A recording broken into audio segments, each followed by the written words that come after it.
गीता अध्ययन के इस सेशन में आप सभी का स्वागत। आज हम महाराष्ट्री ज्ञानानंद जी द्वारा रचित पुस्तक गीता प्रेरणा से भगवत गीता के पहले अध्याय के कुछ श्लोकों को पढ़ेंगे। गीतांजलि जी से अनुरोध कि वो गीता प्रेरणा से इन श्लोकों की व्याख्या को पढ़ दें।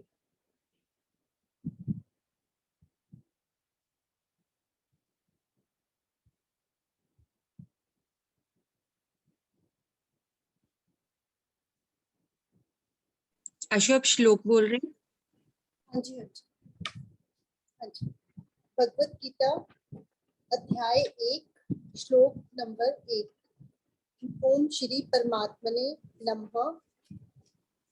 अथ प्रथमोऽध्यायः। धृतराष्ट्र उवाच धर्मक्षेत्रे कुरुक्षेत्रे समवेतायुयुत्सवः मामकः पाण्डवाश्चैव किं कुर्वत् संजय। धृतराष्ट्र बोले, हे संजय, धर्मभूमि कुरुक्षेत्र में एकत्रित युद्ध की इच्छा वाले मेरे और पांडु के पुत्रों ने क्या किया? मिले जब धर्मभूमि कुरुक्षेत्र में मेरे व पांडु के सब पुत्रों ने किया क्या बताओ ए संजय, मुझे कहा चिंता में भर के धृतराष्ट्र ने। प्रश्न सीधा सा है, यह तो संजय ने स्पष्ट कर ही दिया है कि युद्ध के 10वें दिन भीष्म पितामह असहाय की भांति युद्ध में गिर पड़े, जिससे धृतराष्ट्र की चिंता बढ़ी। धृतराष्ट्र को यह विश्वास था कि जब तक पितामह है कौरव पक्ष पराजित नहीं हो सकता, क्योंकि भीष्म के पास इच्छा मृत्यु का वर है। अब चिंता में वृद्धि स्वाभाविक थी और वस्तुतः धृतराष्ट्र के मन की चिंता ही इस प्रश्न के रूप में है। युद्ध के लिए इकट्ठे थे, युद्ध तो होना ही था, हो भी रहा है, फिर भी यह प्रश्न किम कुर्वत धृतराष्ट्र के तनावग्रस्त बौखलाहट ही दिखा रहा है। फिर भी पूछा है तो अर्थ यही बैठता है कि धृतराष्ट्र युद्ध के विषय में अब पूरा जानने को उत्सुक है। मेरे और पांडु के पुत्र वह अज्ञानता, धृतराष्ट्र की यही भेद बुद्धि पूरे महाभारत का कारण है। यदि धृतराष्ट्र मान लेता कि पांडु पुत्र भी अपने ही हैं, छोटा भाई नहीं रहा, तो उसके पुत्र और मेरे पुत्रों में अंतर कहाँ? यह सकारात्मक, स्वस्थ और यथार्थ सोच महाभारत ना होने देती। भेद बुद्धि बनी और महाभारत हुआ। पूरा कुरुकुल संहार के कगार पर। तब भी भेद बुद्धि ज्यों की त्यों। मेरे और पांडु के पुत्रों ने संजय क्या किया? धृतराष्ट्र की इस नकारात्मक अत्यंत हानिप्रद सोच से प्रेरणा ले, चेत जाए, सोच में स्वस्थ सकारात्मक रहे। इस श्लोक की एक अच्छी और मीठी प्रेरणा है। युद्ध का वातावरण दृष्टिहीन विचारहीन के मुख से निकला प्रथम श्लोक और उसका प्रथम शब्द धर्म, ये भी भारतीय संस्कृति की गरिमा है। कुरुक्षेत्र धर्म क्षेत्र तो है ही। कौरवों के पूर्वज कुरु की कर्मस्थली, इंद्र का कुरु को वर। जो भी लोग इस क्षेत्र में तप करते अथवा युद्ध में लड़ते मरेंगे, उनकी सद्गति होगी, स्वर्ग की प्राप्ति होगी। शतपथ ब्राह्मण तथा जाबाल उपनिषद ने देवताओं के भी यजन पूजन का स्थल इसे माना है। मनुस्मृति ने इसे ब्रह्म ऋषि देश कहा है। इससे कुरुक्षेत्र के धर्म क्षेत्र होने में तो कोई संदेह रहता ही नहीं। बात तो गीता प्रेरणा की है। अधर्म के विरुद्ध युद्ध, तब भी धर्म को आगे रखा गया। युद्ध के लिए भी धर्म क्षेत्र को चुना गया। धर्म प्रत्येक क्रिया के आगे रहे, यह आवश्यक है और अच्छा भी। शरीर ही कुरुक्षेत्र है। इदम शरीरम कौन्तेय क्षेत्र मित्य भी धीयते। अपने अपने कर्म क्षेत्र को धर्म क्षेत्र बनाए। धर्म क्षेत्रे कुरुक्षेत्रे क्षेत्रे क्षेत्रे धर्म कुरु। महाभारत युद्ध को केवल द्वापर की घटना न माने। महाभारत आज भी है। भीतर वृत्तियों का, बाहर परिस्थितियों का। विजय का मूल मंत्र एक ही है, धर्म को आगे रखो। युधिष्ठिर ने द्रोणाचार्य से युद्ध के प्रारंभ में आज्ञा मांगी। आचार्य ने आशीर्वाद दिया, तुम्हारी विजय निश्चित है। भगवान कृष्ण तुम्हारे साथ हैं, क्योंकि जहाँ धर्म है वहीं कृष्ण है, और जहाँ कृष्ण है वहीं विजय है। युद्ध में संभावित पराजय देख दुर्योधन ने पितामह से कारण पूछा। उनका स्पष्ट उत्तर था, यतः कर्णस्ततो धर्मो यतो धर्मस्ततो जयः। धृतराष्ट्र के द्वारा ऐसा प्रश्न किए जाने पर दिव्य दृष्टि संपन्न संजय उत्तर देना प्रारंभ करते हैं। श्लोक नंबर 2।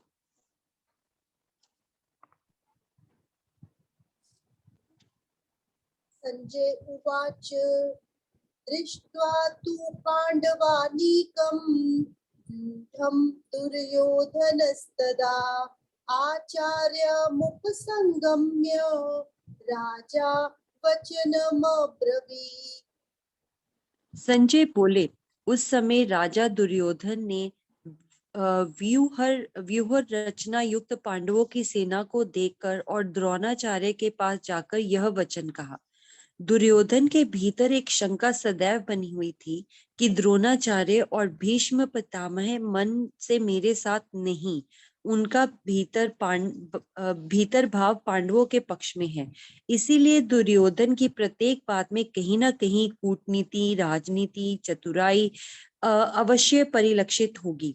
पहले सेना को देखा, फिर गुरु के पास गया। अपने आचार्य गुरु के पास जाना अच्छा है, आवश्यक भी है, लेकिन साफ और खाली मन से, विनम्रता से। पांडवों की व्यूह रचना कहने में दुर्योधन का भाव आचार्य को उकसाने का सा लग रहा है। यही नहीं, आगे देखे दुर्योधन किस ढंग से आचार्य को अपनी बात कह रहा है और क्या दिखा रहा है। श्लोक नंबर 3।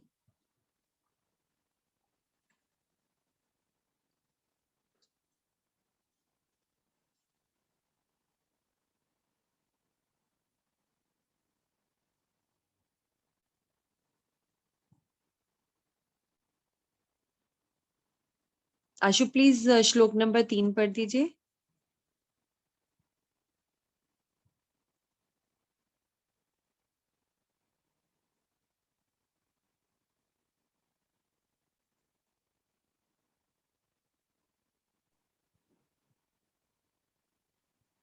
हेलो, श्लोक नंबर 3 पढ़ दीजिए प्लीज। पश्येतां पाण्डुपुत्राणामाचार्य महतीं च मूं व्यूढां द्रुपदपुत्रेण तव शिष्येण धीमता। हे आचार्य, आपके बुद्धिमान शिष्य द्रुपद पुत्र धृष्टद्युम्न द्वारा व्यूहकार खड़ी की हुई पांडु पुत्रों की इस बड़ी भारी सेना को देखिए। आचार्य, देखो जरा यह कमाल की व्यूह में खड़ी पांडव सेना विशाल। शिष्य आपका धृष्टद्युम्न है जो सेनापति बना, इसका है वो। दुर्योधन के शब्दों में कहीं सरलता, विनम्रता नहीं दिख रही, चालाकी, होशियारी भरे व्यंग्यात्मक स्वर। सेना अपनी बड़ी है, पांडव सेना छोटी। कौरव सेना 11 अक्षौहिणी है और पांडव सेना 7 अक्षौहिणी है। महाभारत आदि पर्व के अनुसार एक अक्षौहिणी सेना में 2,62,440 सैनिक माने जाते हैं। सोचो कितना बड़ा अंतर। फिर भी दुर्योधन पांडव सेना को ही भारी बता रहा है। यह सत्य है कि पांडव सेना अधिक व्यवस्थित, अनुशासित और समर्पित थी। कदाचित दुर्योधन का संकेत यही हो सकता है कि पांडव सेना इतनी ही अनुशासित है, हमारी क्यों नहीं। आचार्य, ध्यान दो, आपका शिष्य धृष्टद्युम्न बना है सेनापति। आपने धनुर्विद्या सिखाई और आपके ही सामने युद्ध करने को तत्पर। शब्द भी कहा, द्रुपद पुत्रेन, अर्थात पुरानी सारी स्थितियां याद दिलवाने का प्रयास। आपको अपमानित करने वाला आप ही का मित्र द्रुपद, जिसने आप ही के वध हेतु पुत्रेष्टि यज्ञ करवाकर पुत्र प्राप्त किया। यद्यपि युद्ध में तो अब पक्ष ही दो हैं, धर्म और अधर्म, पांडव और कौरव, लेकिन दुर्योधन का ढंग अपने स्वभानुसार हर बात के भीतर कुछ बाहर कुछ। पांडव सेना के मुख्य मुख्य महारथियों के नाम बताकर अब आगे दुर्योधन आचार्य द्रोण को देखने के लिए कहता है। आशु, अब श्लोक नंबर 4 से 6 एक साथ पढ़ दीजिए, इनकी व्याख्या एक साथ ही है।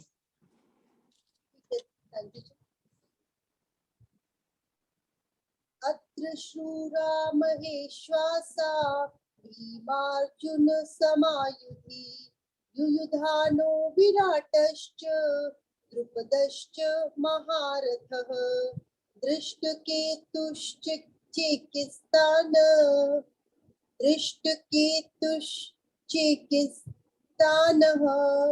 काशीराजश्च वीर्यवान् पुरुचित् कुन्तीभोजश्च शैब्यश्च नरपुङ्गव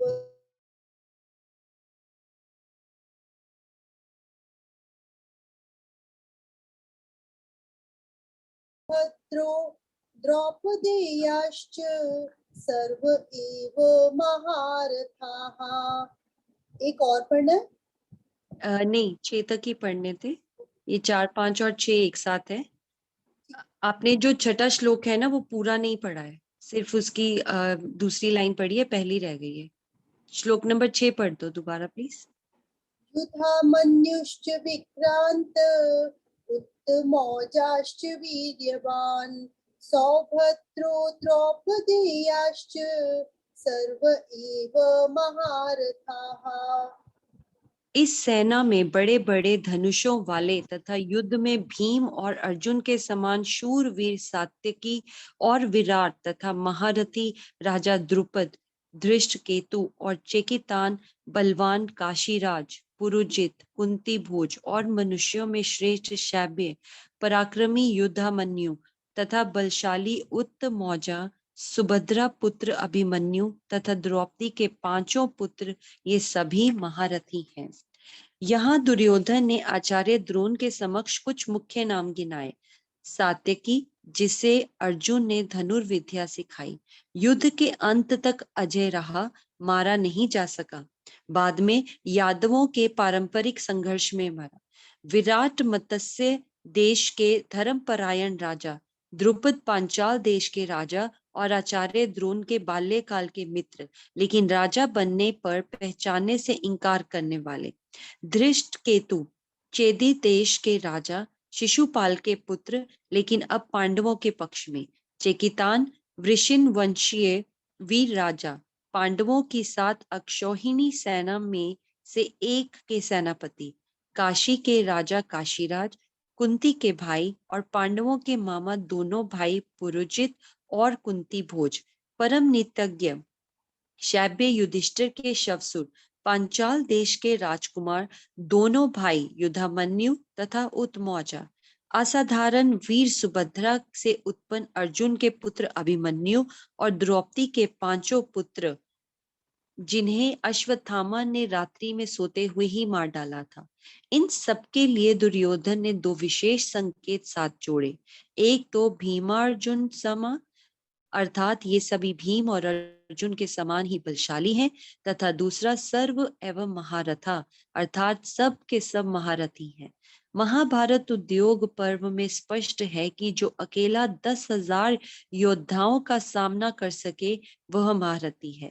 स्पष्ट संकेत यह है, आचार्य प्रवर, पांडव सेना के ये योद्धा किसी भी दृष्टि से हल्के में नहीं लिए जा सकते अथवा कम करके नहीं आंके जा सकते, इसीलिए पहले से ही सावधान रहने की आवश्यकता है। अब दुर्योधन का संकेत अपनी सेना की ओर इसी भाव से आगे के 3 श्लोक है, 7वां, 8वां और 9वां। अब तीनों एक साथ पढ़ दीजिए आशु। अस्माकं तु विशिष्टा ये तानि बोध द्विजोत्तम नायका मम सैन्यस्य संज्ञार्थं तान् ब्रवीमि ते भवान् भीष्मश्च कर्णश्च कृपश्च समितिञ्जयः अश्वत्थामा विकर्णश्च सौमदत्तिस् तथैव च अन्ये च बहवः शूरा मदर्थे त्यक्तजीविताः नानाशस्त्रप्रहरणाः सर्वे युद्ध विशारदाः। हम हे भगवत गीता के पहले अध्याय का श्लोक नंबर 7, 8, 9 पढ़ रहे हैं। हे ब्राह्मण श्रेष्ठ, अपने पक्ष में जो विशेष है उनको आप समझ लीजिए। आपकी जानकारी के लिए मेरी सेना के जो सेनापति हैं उनको बतलाता हूँ। आप द्रोणाचार्य और पितामह भीष्म तथा कर्ण और संग्राम विजयी कृपाचार्य तथा वैसे ही अश्वत्थामा, विकर्ण और सोमदत्त का पुत्र भूरिश्रवा और भी मेरे लिए अपने जीवन की आशा त्याग कर देने वाले बहुत से शूरवीर अनेक प्रकार के शस्त्रों से सुसज्जित हैं और सब के सब युद्ध में चतुर हैं। केवल पांडव सेना के योद्धा गिनाए जाते तो बात अपने आप में अधूरी रहती। दुर्योधन अपनी सेना के विशेष योद्धाओं सेनापतियों के नाम आचार्य से कहता है, लेकिन यहाँ भी एक चतुराई। 7 अक्षौहिणी पांडव सेना के 19 नाम बताए और 11 अक्षौहिणी सेना यानी कि अपनी सेना के उसने केवल 7 नाम बताए। आचार्य द्रोण और पितामह भीष्म दोनों हर दृष्टि से सक्षम नाम, शस्त्र शास्त्र दोनों विद्याओं में पारंगत। कुंती पुत्र कर्ण का आदित्य योद्धा, जन्म से ही कवच कुंडल 7, चिरंजीवी कृपाचार्य और वैसे ही चिरंजीवी अश्वत्थामा तथा दुर्योधन का ही अपना भाई धर्मात्मा विकर्ण अनेक यज्ञ संपन्न करवा चुके सोमदत्त का पुत्र भूरिश्रवा। दुर्योधन इतना कहकर चुप। क्या इतने ही योद्धा थे? नहीं, लेकिन आचार्य द्रोण को हर दृष्टि से उकसाने और अपने पक्ष में दृढ़ रखने की कुटिलाई। मुख्य दायित्व तो आप पर ही है। वैसे तो और भी शूरवीर बहुत से हैं जो अस्त्र शस्त्रों से सुसज्जित हैं और युद्ध के लिए तत्पर हैं।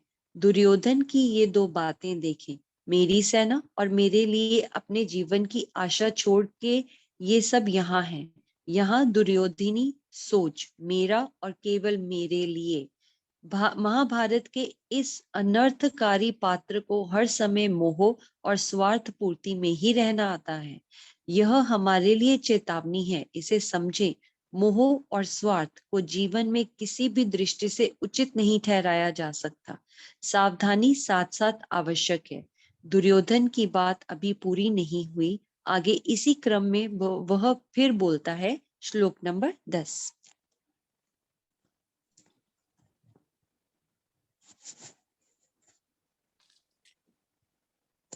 अपर्याप्तं तदस्माकं बलं भीष्माभिरक्षितं पर्याप्तं त्विदनेतेषां बलं भीमाभिरक्षितम्। ये बड़ा इम्पोर्टेंट श्लोक लिखवाया था जब सूत सर ने करवाया था। हमारी यह सेना पितामह भीष्म के द्वारा रक्षित होते हुए भी अपर्याप्त है और भीम द्वारा रक्षित पांडव सेना पर्याप्त है। दुष्वृत्तियों, संशयों आदि में रहने वाले का हृदय स्वाभाविक ही कमजोर हो जाता है। कभी वह अपनी कमजोरी दूसरे में देखेगा और अपने भीतर छिपे संशय दूसरों में। दुर्योधन की यही अवस्था है, इसीलिए उसे भीम द्वारा रक्षित पांडव सेना पर्याप्त दिख रही है। कारण भी है, पूर्व में स्पष्ट किया जा चुका है। पांडव सेना का समर्पण और संगठन कौरव सेना की अपेक्षा कहीं अधिक है। सही भी है, जहां सत्य और धर्म का पक्ष है, समर्पण भी वहीं होता है। भीम सेनापति नहीं, पांडवों में भी अग्रज नहीं, तो भी दुर्योधन किसी और का नाम ना लेकर भीम का ही नाम ले रहा है। इसीलिए क्योंकि दुर्योधन के भीतर हर समय भीम का भय बना हुआ है। वह जानता है कि मेरे द्वारा विष दिए जाने पर भी यह नहीं मरा। बात बात में कई बार मुझे पछाड़ चुका है और फिर भीम की भरी सभा में कठोर घोर प्रतिज्ञा इधर नाम भीष्म पितामह का है। दुर्योधन को यह बात भी आशंकित किए रहती है कि पितामह मन से हमारे साथ नहीं, मन तो इनका पांडवों के पक्ष में है। उसकी यही आशंका आगे के श्लोक में उसकी वाणी पर आ ही जाती है। श्लोक नंबर 11।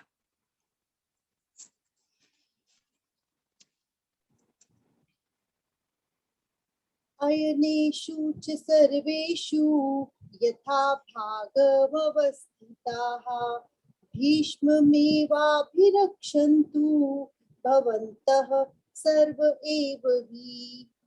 इस श्लोक में सूत सर ने बोला था कि लीडर के महत्व को बताया गया है कि जो भी हमें हमारा नेतृत्व कर रहे होते हैं उनका उनका भी हमें संरक्षण करना कितना जरूरी है। हाँ जी गीताज जी। इसीलिए आप सबके सब लोग सभी मोर्चों पर अपनी अपनी जगह दृढ़ता से स्थित रहते हुए निश्चित रूप से पितामह भीष्म की चारों ओर से रक्षा करें। अब तक बात आचार्य द्रोण की थी, लेकिन यहाँ दुर्योधन ने पितामह भीष्म के लिए एक बात के कई संकेत कर दिए। यह तो था ही कि यदि शिखंडी युद्ध में पितामह के समक्ष आ गया तो वे युद्ध नहीं करेंगे, शस्त्र का प्रयोग उसके समक्ष नहीं करेंगे। इसीलिए चारों ओर से उनकी रक्षा की बात। लेकिन पितामह तो सक्षम है, सेनापति हैं, उनकी रक्षा कुछ अटपटी सी भी बात लगती है। दुर्योधन के में कपट वृत्ति तो है ही, ऐसा भी लगता है कि वह बड़ी चतुराई से यह इशारा कर रहा है कि पितामह उसी के पक्ष में ही रहें। ऐसा है या नहीं, ये ध्यान रखा जाए। तब दुर्योधन बोला महारथियों से, जगह अपनी अपनी पे होके खड़े, पितामह भीष्म की रक्षा करो, चहुं ओर से नजर उन पे धरो। कुछ भी हो, दुर्योधन आचार्य द्रोण और पितामह भीष्म को समर्पित भाव से अपने पक्ष में रखने हेतु बार बार उकसाता है। अब तक भी द्रोणाचार्य कुछ नहीं बोले और ना ही कोई विशेष भाव ही प्रकट किया। दुर्योधन प्रारंभ में ही हतोत्साहित न हो जाए, इसीलिए पितामह भीष्म की प्रतिक्रिया श्लोक नंबर 12 में। तस्य संजनयन हर्षं कुरु वृद्धः पितामहः सिंहनादं विनद्योच्चैः शंखं दद्मौ प्रतापवान्। कौरवों में वृद्ध और प्रतापी पितामह भीष्म ने उस समय दुर्योधन के हृदय में हर्ष उत्पन्न करते हुए उच्च स्वर में सिंह की दहाड़ के समान शंख बजाया। युद्ध अभी प्रारंभ होना है। पितामह देख रहे हैं कि दुर्योधन को कई तरह की आशंकाओं, भय आदि ने घेर रखा है। वास्तविकता तो ये है कि दुर्योधन के अपने पाप दुराग्रह ही उसे भयभीत कर रहे हैं। लेकिन तब भी समयोचित धर्म को तो निभाना ही है। कौरव पक्ष में पितामह, इसीलिए अब कुछ तो करना ही है। शंख के रूप में सिंह गर्जना की, अपनी प्रसन्नता से नहीं अपितु दुर्योधन को प्रसन्न करने के लिए। सुनकर वचन ऐसे दुर्योधन के खुशी उसमें उत्पन्न हो, तब इसीलिए पितामह भीष्म ने सिंह के समान गर्ज कर बचाया वो शंख महान। युद्ध हो, इसमें पितामह भीष्म की प्रसन्नता भी नहीं थी।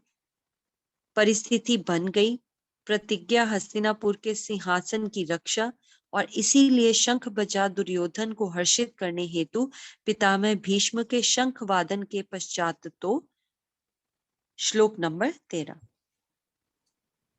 ततः शंखाश्च भीर्यश्च पाणवानक गोमुखाः सहसैवाभ्य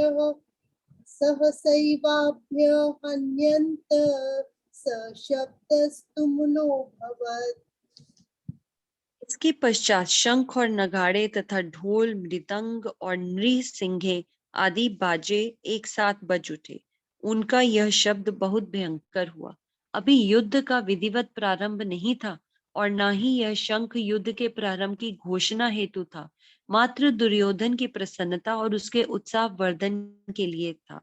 लेकिन वातावरण तो तैयार था, सभी युद्ध हेतु तत्पर खड़े थे। शंख वादन किसी और ने नहीं, कुरुकुल के वयोवृद्ध और युद्ध में सेनापति भीष्म ने किया था। इसीलिए स्वाभाविक था कि सभी में उत्साह और जोश का संचार। इसी कारण पितामह ने शंख ध्वनि सुनते ही जिसके पास जो वाद्य थे, सबने एक साथ एकाएक बजाने प्रारंभ कर दिए। तब इसके पश्चात संजय धृतराष्ट्र से कहते हैं, श्लोक नंबर 14। ततः श्वेतैर्युक्ते महति स्यन्दने स्थितौ माधवः पाण्डवश्चैव दिव्यौ शंखौ प्रदद्मतौ।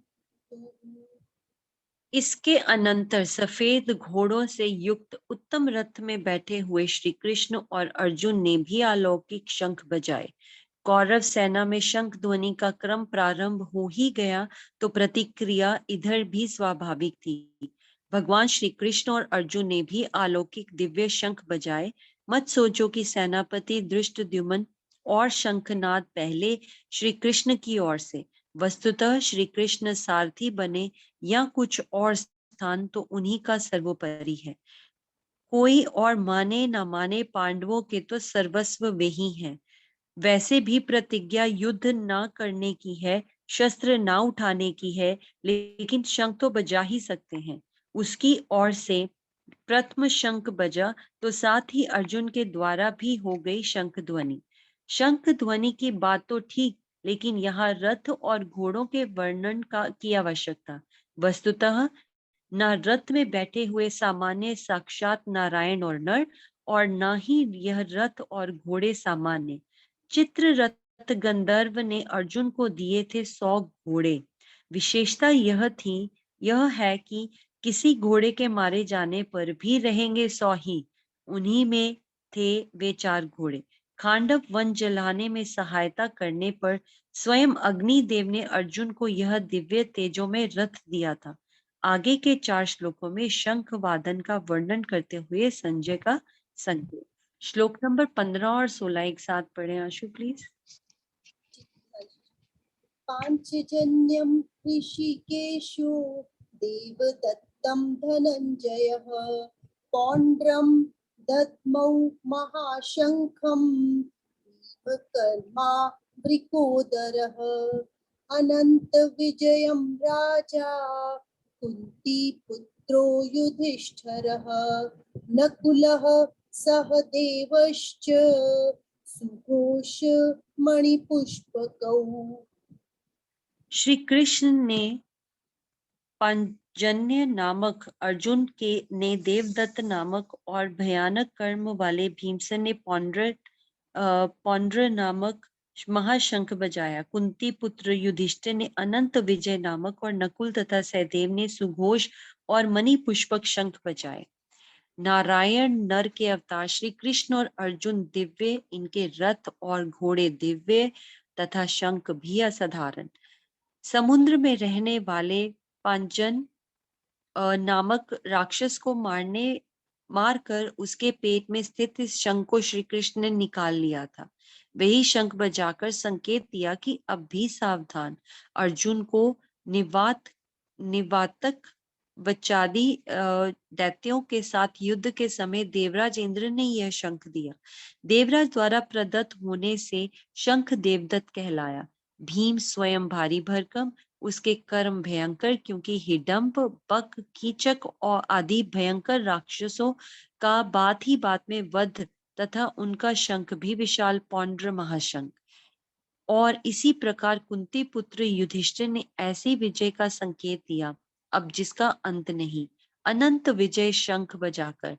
इसी प्रकार माद्री पुत्रों नकुल और सहदेव ने भी सुघोष और मणि पुष्पक नामक शंख बजाकर अपना भाव स्पष्ट कर दिया। आगे के श्लोक पढ़ने आज 20 तक कर ले, 46 है। कोशिश करेंगे अगर कल पूरा चैप्टर हो जाए। संडे तो बोल रहे थे ना सर कि आ जाएंगे, कोशिश करेंगे, है ना। 20 तक पढ़ 20 और लेते 21 एक साथ है, फिर 20 हाँ और जी 21 श्लोक एक साथ है। ठीक है। 17 और 18, हाँ ये भी एक पढ़ दूं? साथ है। हाँ जी। ठीक है। काश्यश्च परमेश्वासः शिखण्डी च महारथः धृष्टद्युम्नो विराटश्च सात्यकीश्चापराजितः द्रुपदो द्रौपदेयाश्च सर्वशः पृथिवीपते सौभद्रश्च महाबाहु शंखान् दद्मुः पृथक् पृथक्। श्रेष्ठ धनुष वाले काशीराज और महारथी शिखंडी एवं धृष्टद्युम्न तथा राजा विराट और अजय सात्यकी, राजा द्रुपद एवं द्रौपदी के पांचों पुत्र और बड़ी भुजा वाले सुभद्रा पुत्र अभिमन्यु ने, हे राजन, सब ओर से अलग अलग शंख बजाए। संजय की भाव विलक्षणता देखें। कौरव पक्ष में से केवल भीष्म का नाम बताकर मौन, लेकिन पांडव पक्ष में पांचों पांडव, अभिमन्यु, पांचों द्रौपदी पुत्र तथा अनेक और राजाओं के नाम बताए। संजय धर्मज्ञ है और मन से धर्म के ही पक्षधर लगते हैं। पांडव सेना के शंखनाद की कौरवों पर क्या प्रतिक्रिया हुई, इस पर संजय अगले श्लोक में बताते हैं। श्लोक नंबर 19। सघोषो धार्तराष्ट्राणां हृदयानि व्यदारयत् नभश्च पृथिवीं चैव तुमुलोऽभ्यनुनादयन्। उस भयानक शब्द ने आकाश और पृथ्वी को भी गुंजाते हुए धृतराष्ट्र अर्थात कौरव पक्ष वालों के हृदय विदीर्ण कर दिए। कौरव पक्ष की ओर शंखनाद हुआ, नगाड़े, ढोल, मृदंग आदि भी बजे। उनकी आवाज भी तीक्ष्ण और भयानक थी, लेकिन पांडव पक्ष में किसी पर भी उसका विपरीत प्रभाव नहीं दिखा। यहाँ जैसे ही पांडव पक्ष की ओर से शंखनाद हुआ, वाद्य बजे, तो कौरव पक्ष में खलबली मच गई, भय उत्पन्न हुआ। संजय के ही शब्दों में मानो हृदय विदीर्ण हो गया हो। ऐसा क्यों? कारण वही, जहाँ धर्म है, सन्मार्ग है, सत्य है, वहां हृदय सबल होता है, और जहाँ अधर्म, अनीति, अन्याय आदि विपरीत आचरण है, वहां पहले से ही हृदय दुर्बल होता है, और कोई भी ऐसी स्थिति सीधा दुष्प्रभाव डालती है। सेनाओं का वर्णन हुआ, शंखनाद हो गया, युद्ध की पूर्ण तैयारी, लेकिन अभी युद्ध नहीं, अभी तो एक दिव्य घटना घटित होनी है। गीता उपदेश की भूमिका तैयार होनी है। उसी के परिप्रेक्ष्य में है आगे का क्रम। श्लोक नंबर 20 और 21। अथ व्यवस्थितान् दृष्ट्वा धार्तराष्ट्रान् कपिध्वजः प्रवृत्ते शस्त्रसम्पाते धनुरुद्यम्य पाण्डवः ऋषिकेशं तदा वाक्य विद्माह महीपते सेनयोरुभयोर्मध्ये रथं स्थापयमेच्युत। हे राजन, इसके बाद कपिध्वज अर्जुन ने मोर्चा बांधकर डटे हुए धृतराष्ट्र संबंधियों को देखकर उस शस्त्र चलाने की तैयारी के समय धनुष उठाकर ऋषिकेश भगवान श्री कृष्ण से ये वचन कहा, हे अच्युत्य, मेरे रथ को दोनों सेनाओं के मध्य खड़ा कर दीजिए। अतः शब्द महत्वपूर्ण है। अथ अर्थात आरंभ। किसका आरंभ? शस्त्र चलाने की तैयारी तो थी ही। युद्ध में आरंभ का संकेत निहित हो सकता है, किंतु वास्तव में तो यह अथ शब्द कुछ और गहरे इशारे कर रहा है। आरंभ होने जा रहा है यहाँ से गीता उपदेश का। शास्त्र चलने की तैयारी के साथ यह श्लोक गीता प्रेरणा की भी तैयारी है। यहीं से नींव पड़ी गीता उपदेश की। अर्जुन ने कौरव सेना को तैयार देखकर अपनी गांडीव संभाला। शस्त्र थे तैयार चलने को, जब कपिध्वज अर्जुन भी उठ के तब खड़े देखकर वहां कौरव सभी गांडीव अपना संभाला, तभी कपिध्वज शब्द के द्वारा संजय धृतराष्ट्र को एक बार फिर इशारों में चेता रहे हैं कि अतुलित बलशाली हनुमान जी भी अर्जुन के रथ पर भीम को दिए इस वचनानुसार विराजमान है कि मैं सिंह गर्जना करके कौरव पक्ष के उत्साह को भंग करता रहूंगा और तुम्हारा उत्साह बढ़ाता रहूंगा। महत्वपूर्ण वाक्य अध्याय का, हे अच्युत्य श्री कृष्ण, मेरे रथ को दोनों सेनाओं के मध्य में ले चलिए। अर्जुन इस अध्याय में और गीता उपदेश के क्रम में पहली बार बोला, लेकिन ऐसा बोला जिसे देख गीता रहस्यकार रोमांचित हो उठे। एक तो यह देखकर कि जिसके हाथ में त्रैलोक्य की लगाम, वह अर्जुन के रथ का सारथी बन घोड़ों की लगाम हाथों में लिए बैठा है। हमारे गुरुदेव के शब्दों में, 3 लोक के मालिक होते हुए रथ चलाना तुम्हारा गजब हो गया। एक तो अवतार तुम्हारा कुछ कम ना था, उस पे गीता सुनाना गजब हो गया। अर्जुन ऊंचे आसन पर और भगवान नीचे आसन पर। यही नहीं, अर्जुन आदेश दे रहे हैं, भगवान आदेश मान रहे हैं। तत्पर हुआ युद्ध करने को वह कहने लगा ऋषिकेश से, रथ को खड़ा कर दो भगवान, वहां दोनों सेनाओं का मध्य जहां। वस्तुतः यह प्रेम भाव, अनन्यता और समर्पण की ही दिव्यता है, जहां अहम भक्त पराधीनों की स्थिति अनुसार भगवान भक्त के बन जाते हैं और परम स्वतंत्र सत्ता स्वयं को भक्त के प्रतंत्र कर देती है। रथ दोनों सेनाओं के मध्य क्यों ले चलो, इसे स्पष्ट करते हुए अर्जुन अगले श्लोक में बताएंगे। धन्यवाद गीतांजलि जी। आज हमने पहले अध्याय के श्लोक नंबर 1 से लेकर और 21 तक के श्लोक पढ़े हैं। कल इससे आगे चलेंगे। गीतांजलि जी, एक बात मन में आ रही थी कि भगवान जी को तो पहले भी पता ही होएगा कि ऐसा हो सकता है, तो उन्होंने पहले से ही उसको प्रिपेयर क्यों नहीं किया अर्जुन को, कि पहले ही उसे कुछ समझा देते, युद्ध से पहले ही बता देते। मीन्स वो उन्होंने वेट की, उन्होंने इंतजार किया कि सही परिस्थिति आने पर जब वो उस बात के उसको ग्रहण करने के लिए तैयार होगा, तभी हम उसको उस बात को बताने का फायदा होने वाला है। मीन्स अपने से लेके देख रहे हैं कि हम कई बार अपनी चिंताओं को या अपना सोचकर कि फ्यूचर में ऐसा ना हो जाए, हम भी बच्चों के साथ या किसी के साथ भी हम बहुत सारी चीजें उन्हें पहले से ही तैयार करने के लिए कितना प्रयास करते हैं ना, लेकिन जब परिस्थिति आएगी तभी वो अच्छे से उसको समझ पाएंगे, है ना। एक्सपीरियंस से ज्यादा सीखता है ना। अंशदीप, आप कुछ कहना चाह रहे हो? यस मैम, मैं कह रहा था कि गुड इवनिंग मैम। अच्छा, गुड इवनिंग।